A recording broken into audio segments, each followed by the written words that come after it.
एक गांव में औरतों की चोटी काटने की घटना होने लगी थी। जैसे ही रात होती, एक चुड़ैल अपने हाथ में खंजर लेकर आती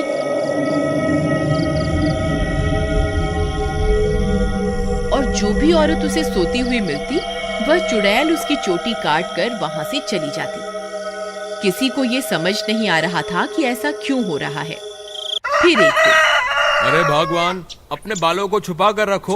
पूरे गांव में चोटी काटने की घटना बढ़ती ही जा रही है। कहीं उस चुड़ैल की नजर तुम्हारे लंबे बालों पे चली गई तो वो तुम्हारी चोटी काट कर ले जाएगी। अजी, आपको घबराने की कोई जरूरत नहीं है। किसी चुड़ैल की इतनी हिम्मत कहाँ कि वो मेरी चोटी को हाथ भी लगा सके। अच्छा, ये बात है। जैसी तुम्हारी मर्जी। मेरा काम था तुम्हें होशियार करना। अगर चोटी कट गई तो फिर मेरे पास रोते हुए मत आना। इतना बोलकर भीमा वहां से चला जाता है। फिर रात होने पर वह चोटी काटने वाली चुड़ैल फिर से गांव में आती है। वह अपने शिकार को इधर उधर ढूंढ रही होती है। तभी उसे एक घर की खिड़की से एक औरत सोती हुई दिखाई देती है। वह चुड़ैल उस घर में घुस जाती है और उस औरत की चोटी काट लेती है। जैसे ही औरत की चोटी कटती है, उसकी नींद खुल जाती है। हे भगवान, ये चुड़ैल अंदर कैसे आ गई? हाय, मेरी चोटी कहाँ गई? अरे मर गई रे, इसने तो मेरी चोटी काट ली। तभी वह चुड़ैल उसकी चोटी को लेकर वहां से उड़ जाती है। तभी वह औरत उसका पीछा करती है, लेकिन वह चुड़ैल अंधेरे में कहीं गायब हो जाती है। तभी उसका पति भी उसके पीछे पीछे वहां आ जाता है। क्या हुआ मीना, तुम अचानक इतनी रात को यहाँ क्यों भाग कर आ गई? देखिए ना, इस चुड़ैल ने मेरी चोटी ही काट दी और न जाने अंधेरे में कहाँ गायब हो गई है। हे भगवान, ये क्या हो गया? तुम तो ठीक हो ना? उसने तुम्हें तो कोई नुकसान नहीं पहुंचाया ना? फिर वे दोनों उदास मन से वापस अपने घर आ जाते हैं।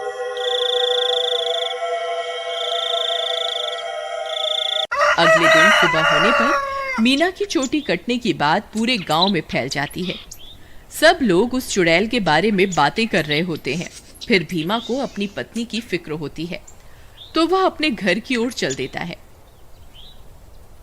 घर पहुंचकर वह अपनी पत्नी के कमरे में जाता है तो देखता है कि उसकी पत्नी अपने बालों को संवार रही होती है। अरे सुमन, तुम्हें पता चला? कल रात को मेरे दोस्त मोहन की पत्नी की चोटी उस चुड़ैल ने काट ली। मुझे तो तुम्हारे लिए बहुत डर लग रहा है, कहीं वो चुड़ैल यहाँ ना आ जाए।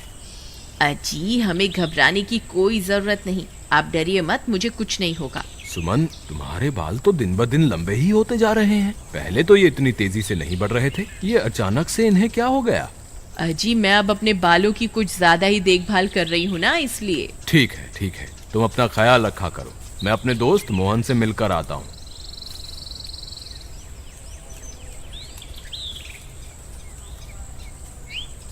अरे भाई मोहन, तुम कैसे हो? भाभी के बारे में पता चला, सुनकर बहुत दुख हुआ। क्या बताऊं भीमा भाई, जब से मीना की चोटी कटी है उसका तो रो रो कर बुरा हाल है। और बताओ, सुषमा भाभी तो ठीक है ना?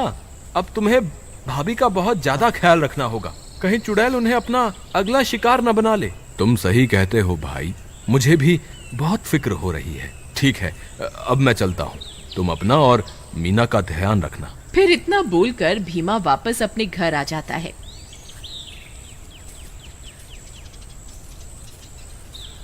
रात होने पर भीमा सो रहा होता है। अचानक उसे चीख सुनाई देती है। उसकी नींद खुल जाती है। वह इधर उधर देखने लगता है। सुमन कमरे में नहीं होती। वह बहुत डर जाता है। सुमन, कहाँ हो तुम? सुमन, कहाँ हो तुम? अरे, मैं तो लुट गई, बर्बाद हो गई। ये चुड़ैल तो मेरी चोटी काट कर ले गई। हाय, मैं तो लुट गई। अरे, ये किसकी आवाज है? लगता है चुड़ैल ने फिर से किसी औरत पर हमला कर दिया है। मुझे बाहर जाकर देखना होगा। फिर वह भागकर बाहर जाता है और देखता है कि बाहर कुछ गांव वाले खड़े होते हैं। वह उनके पास जाता है। क्या हुआ भाई? ये चीख पुकार कैसी थी? क्या हुआ? सब ठीक तो है ना? नहीं भाई, अभी अभी चुड़ैल इस बेचारी की चोटी काटकर अंधेरे में गायब हो गई। हे भगवान, सुमन तुम कहाँ हो? मुझे वापस घर जाना चाहिए। फिर वह वापस अपने घर की ओर दौड़ पड़ता है। जब वो घर पहुंचता है तो देखता है कि सुमन अपने बालों को सहला रही होती है। वह उसे देखकर हैरान हो जाता है। सुमन, तुम कहाँ चली गई थी? तुम्हें पता है अभी चुड़ैल ने फिर से किसी की चोटी काट ली। क्या तुम्हें बिल्कुल भी डर नहीं लग रहा? सुमन उसकी बातों को अनसुना कर देती है और खुशी खुशी अपने बालों को सहलाती रहती है। सुमन के बाल अब और भी लंबे हो चुके होते हैं। ये क्या सुमन, तुम्हारे बाल तो एक दिन में ही इतने लंबे हो गए, ये कैसे हो सकता है? भीमा सुमन के बाल देखकर घबरा जाता है। उसे समझ नहीं आता कि आखिर ये सब चल क्या रहा है। फिर अगले दिन सुमन के बालों की लंबाई की चर्चा पूरे गांव में फैल जाती है। सब लोग उसके बालों के बारे में बातें कर रहे होते हैं।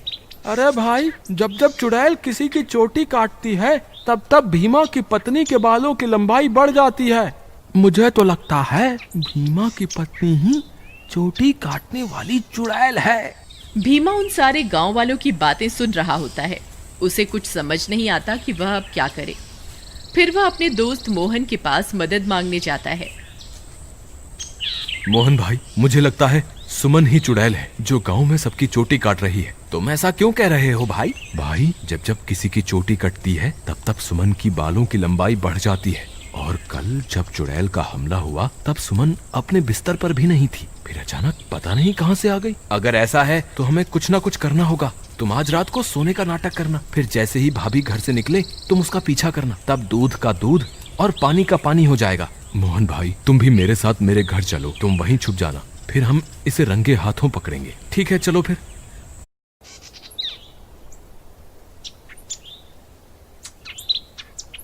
फिर वे दोनों भीमा के घर आ जाते हैं और मोहन अलमारी के पीछे छुप जाता है। रात होने पर भीमा सोने का नाटक करता है। तभी सुमन उठती है और घर से बाहर निकल जाती है। भीमा भाई उठो, देखो भाभी घर से बाहर निकल गई है।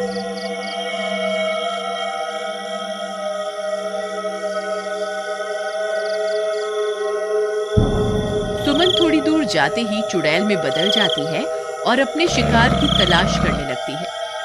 भीमा और मोहन की आंखें फटी की फटी रह जाती हैं। भीमा भाई, तुम्हारा शक सही निकला, तुम्हारी बीवी तो चुड़ैल निकली। मोहन भाई, अब क्या करें? ये जरूर अपने शिकार की तलाश में निकली होगी। अगर हमने इसे नहीं रोका तो आज ये फिर से किसी की चोटी काट लेगी। लेकिन भीमा भाई, भाभी सबकी चोटियां क्यों काट रही है? मुझे क्या पता भाई, जब तू अपनी भाभी से मिलेगा तो पूछ लियो। चलो इसका पीछा करते हैं। थोड़ी दूर उसका पीछा करने पर चुड़ैल एक जगह पर रुक जाती है। फिर वह इधर उधर अपने शिकार की तलाश करने लगती है। तभी चुड़ैल की नजर एक घर पर पड़ती है और वह उस घर में घुस जाती है। वहां उसे एक औरत सोती हुई दिखाई देती है। भीमा भाई, भाभी तो एक घर में घुस गई, अब क्या करें? अरे बेवकूफ, ये भाभी भाभी क्या लगा रखा है? इस वक्त वो तेरी भाभी नहीं है, वो एक चुड़ैल है। चलो हम भी इसके पीछे चलते हैं। अरे वाह, इसके बाल तो बहुत लंबे हैं, आज इसे ही अपना शिकार बनाऊंगी। तभी भीमा और मोहन वहां पहुंच जाते हैं। रुक जाओ भाभी, मैं आपको ऐसा नहीं करने दूंगा। ए चुड़ैल, वहीं के वहीं रुक जा, नहीं तो तुझे जान से मार देंगे। देखो सुमन, तुम ये ठीक नहीं कर रही हो, तुम्हें अभी के अभी ये सब रोकना होगा। ए मूर्ख इंसान, मैं कोई तेरी सुमन नहीं हूँ, मैं एक चुड़ैल हूँ। बस मुझे थोड़े और बालों की जरूरत है, फिर मैं महाशक्तिशाली बन जाऊंगी।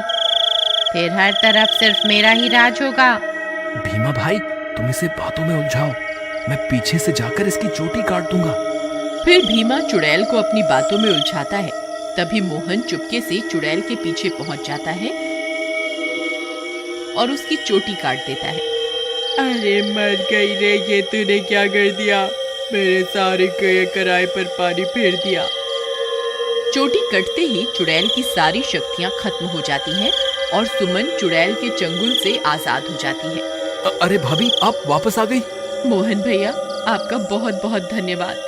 आपकी वजह से मुझे इस चुड़ैल से मुक्ति मिल गई। भीमा भी अपनी पत्नी को वापस पाकर खुश हो जाता है और वे दोनों फिर से एक साथ रहने लगते हैं। इस तरह गांव वालों को चोटी काटने वाली चुड़ैल से छुटकारा मिल जाता है और सब गांव वाले हंसी खुशी रहने लगते हैं।